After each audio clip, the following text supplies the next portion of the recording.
Imagine you want to buy a new car or a new vehicle, new truck, whatever.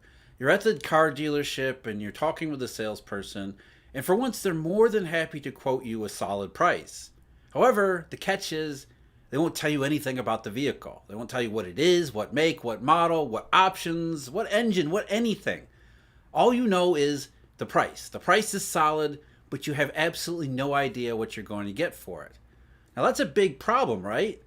Now imagine the same situation, except instead of buying a new vehicle, you want to buy a complex set of financial transactions. Now, how do we get from cars and prices to financial transactions? And where are we going wrong here? Four little letters, SOFR. SOFR has been troubled from the very beginning. More troubled than the rate that it was supposed to replace, except SOFR was never, is not, and was never a suitable replacement for LIBOR. How did we get here? What does it matter? Let's talk about that next. I'm Jeff. This is Eurodollar University. And today let's go over some of the trouble that maybe we're not seeing directly in the credit markets because of this poorly applied situation with SOFR. Now, I've talked about SOFR recently because of it has been exceedingly low. In fact, it was many, many basis points below the RRP last week. If you have an interest, you can go back and look at that video. I'll put a link in the description as well as the YouTube thingy somewhere over here. Maybe it's over here. I don't know where they put them. Either way, SOFR rates have gone low, which is exactly the situation many credit market participants had feared. And I know what you're thinking already. How can low rates be something to be afraid of? Well, that's what they are. Most of the times we associate low rates because of economics, because of central banking. We associate low rates with too much money, stimulus. When in fact, history shows, experience shows, there are specific times when low rates are the worst thing that you could possibly find. 2008 was a perfect example. But before we get to that, let's back up and do some review. We'll do some quick review. If you want to get into the actual deep dive details, I'll put some links in the description. I've written many essays over the years about the SOFR transition and how tortured and troubled it's been and why that is. You can read about it there. Very briefly, 2012, central bankers, officials got in front of the cameras, in front of Congress, in front of regulators and said LIBOR is a crime. It's the crime of the century. Except it never was. In fact, there's a quote that I always turn to from that time period, 2012. Ben Bernanke's in front of Congress, and a fellow by the name of Scott Garrett, a Republican congressman, said, "You, Mr. Bernanke, you've been before this committee countless numbers of times since 2008, and if this is the crime of the century, as so many people are reporting today, never once did you ever come and mention it as being a problem. Never once did you come here and say this is what we're going to do about it." Interesting, right? All of a sudden, LIBOR, this cheating scandal, which was a real scandal, although that was way overblown. That's a topic for another day. But regardless, LIBOR had been well known for many years. Then all of a sudden in 2012, it's a big, huge deal. Why was it a big, huge deal? In some of those articles that I've written, you can see why that is. And that's because not because of the cheating scandal or because of LIBOR was an inappropriate rate, because of what it actually represented. Now, LIBOR, the history of LIBOR goes back to I believe it's 1969, actually the Shah of Iran, back when oil producers weren't making a whole lot of money because oil prices were extremely low. And so the Eurodollar system was available to oil producers to finance new production, which was exceedingly difficult with low oil prices, as well as to allow them to borrow against their oil producing collateral in order to just participate in the global economic and financial system. The idea was those oil producers like Iran, like the Shah of Iran, who had decent collateral, allow them to be able to buy or borrow on a syndicated basis at the best possible rate. But what is the best possible rate inside a hidden offshore shadow money system? There is no money. There's no rates. There's no publications. There's no nothing here. You can't go to the Wall Street Journal and scroll for the best rates in the Eurodollar markets. So a guy at Haney said, manufacturers Hanover, said, let's put together what all these banks that are operating in the shadow Eurodollar system, what is the best possible rate that they could come up with borrowing in Eurodollars. Thus, LIBOR was born. But it was never meant to be a rate applied to actual transactions. On the other, it was supposed to be just, hey, if you were borrowing in the market today, what is the best rate you could possibly get? Because that's what we want to give our customers. And so the British Bankers Association was formed, and this LIBOR panel was put together, and these banks simply opined on what their best rate could be if they were borrowing in the market that day. And then that became the benchmark rate for all these credit customers around the world to be able to borrow on. So LIBOR was meant to be exactly what it became, which was a benchmark rate pricing not just credit assets, but syndicated loans and more complicated financial structures. Down the road, eventually derivatives, tons and tons of derivatives too. So LIBOR was never what the market was doing. It's what the people, the money makers in the market thought the market would be on any given day. So you could see how there would be room for opinions as well as perhaps manipulation too. That posed somewhat of a problem for policymakers, but not for that respect. What policymakers have said is that LIBOR, because it's an opinion, therefore it's not a real rate. That's what's wrong with LIBOR. But that's not really their beef with it. LIBOR during the 2008 crisis was a better measure of strain in the marketplace than any other rate. And we'll get into the reasons why in a few minutes here. But LIBOR went up, which was consistent with everything that we saw at the time, starting August 9th of 2007. LIBOR shot up by 12 basis points, which was highly unusual. And then the next day, August 10th, LIBOR went further up, while other rates like GC repo, T-bills, even federal funds went down. So LIBOR throughout the financial crisis reminded the public, or showed the public in real time, two things that central bankers hated. Number one, what was really going on, which was not what central bankers told you was going on. Remember, subprime is contained? Well, you knew subprime wasn't contained, and you knew it wasn't subprime by what was going on in LIBOR. And number two, LIBOR is, as I said before, the offshore shadow money hidden Eurodollar rate. It is a rate that applies to the monetary system outside the Federal Reserve's jurisdiction. So if you're a Fed official, you're going through 2007, 2008 crisis, and you have this interest rate that is embarrassing you at every turn and telling the public you have no friggin' idea what you're doing, you've got a score to settle. And so when the LIBOR cheating scandal came around in 2012, they took their opportunity. However, it's not so simple, because LIBOR is and does things that no other rate actually can accomplish. So what happened was, after the 2012 scandal, the Fed got in front of Congress, bank regulators in England got involved because it was the British Bankers Association, and they got together and said, LIBOR's done. This sucker has embarrassed us for too many times. We got to get rid of it. But they said, wait a minute. The bankers in particular said, wait a minute. You can't just get rid of something that prices pretty much everything in the financial system around the world.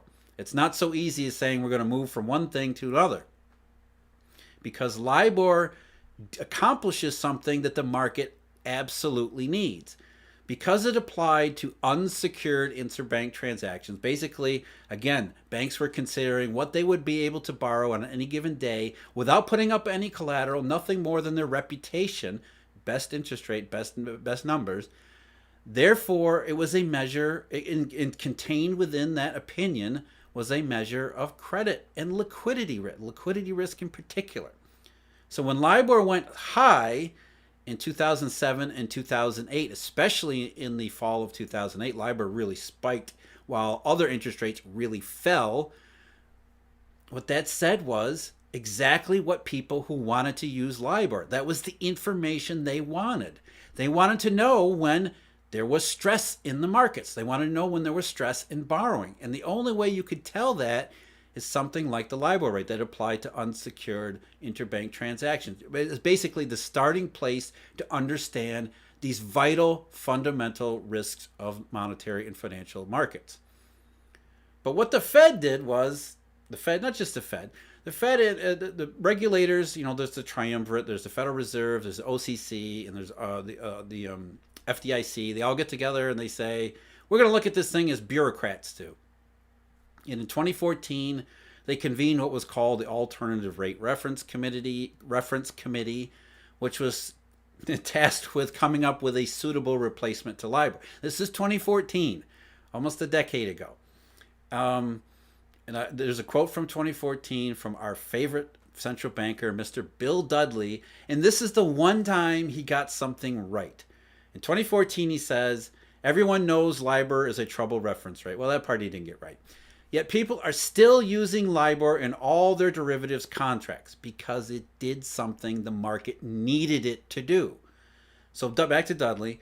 I would prefer to avoid the problem of forcing the transition to the new reference rate by just actually giving people an improved reference rate.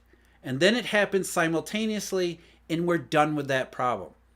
Easier said than done. But he's absolutely right here. Just giving people an improved reference rate. But what the ARRC came up with was, number one, because officials had said the big problem with LIBOR is that it's a fake rate. It's not just it's unsecured, but it's not actual transactions. So we need a new reference rate that references actual transactions in the marketplace. But because most transactions nowadays are undertaken on a secured basis, repo, basically what was available to the ARRC were repo rates. And repo rates are not unsecured rates. But that's what they had to go with.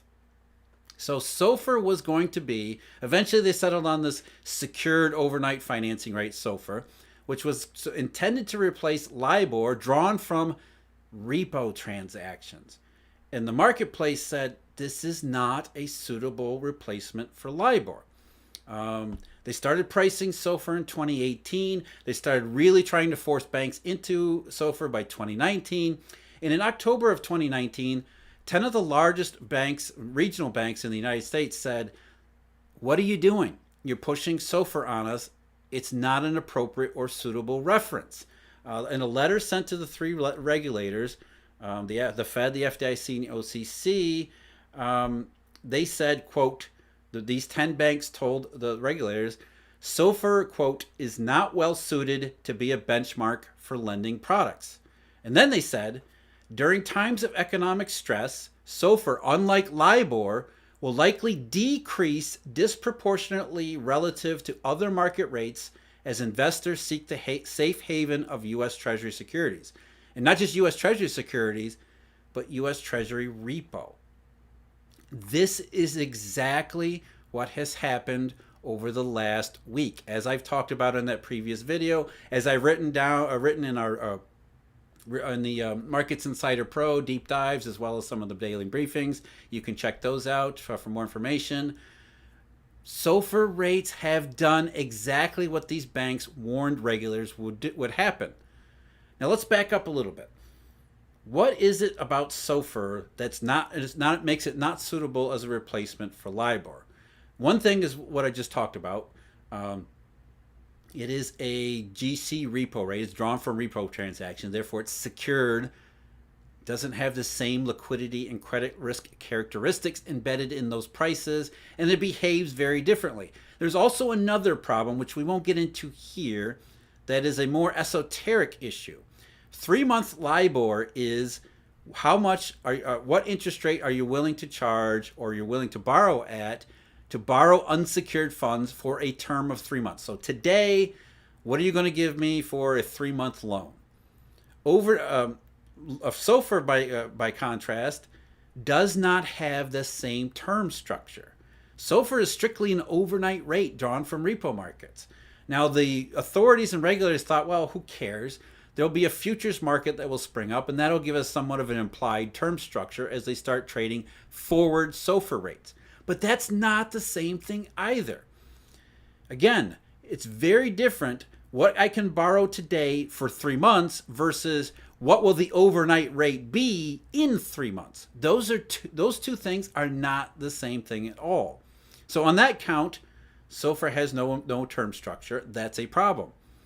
But the bigger problem that we're dealing with today that we can't really get our handle on because we have no data or information is the fact that, as the bank said in 2019, during times of economic stress, SOFR will likely decrease disproportionately relative to other market rates as investors seek the haven of U.S. Treasury securities and U.S. Treasury repo. As I said last week, when SOFR and GC rates went down in 2007 and 2008, it was not because there was too much money. It was quite the opposite. Worst panic since 1929. You don't equate that with too much money because you wouldn't if you were thinking rationally and open-minded. SOFR rates go down because there's number one, you're only looking for the safest borrowers, not everybody else, and number two, you're only willing to lend on the best quality collateral, which there is a shortage of.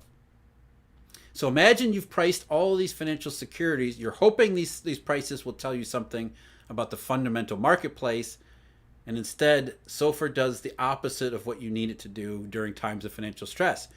If you're looking for something like LIBOR to be a suitable LIBOR replacement, you would expect that the rate would go up during periods of financial stress, and then if it goes down, what happens?